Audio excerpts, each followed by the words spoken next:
Visi, i tam.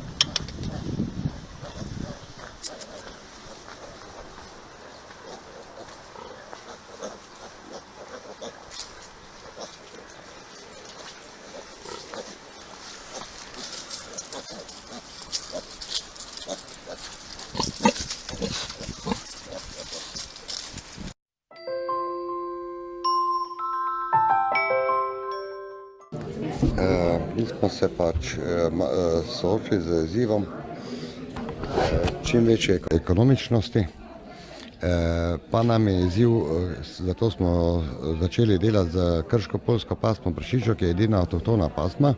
Mi smo začeli pred približno 2 letoma sodelovati z Inštitutom Slovenije v programu Trager.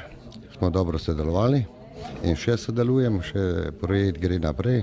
Najbolj delamo na maščobni kislini, na omega-3, omega-6, na kakovosti mesa, na kakovosti prireje in še na kakovosti,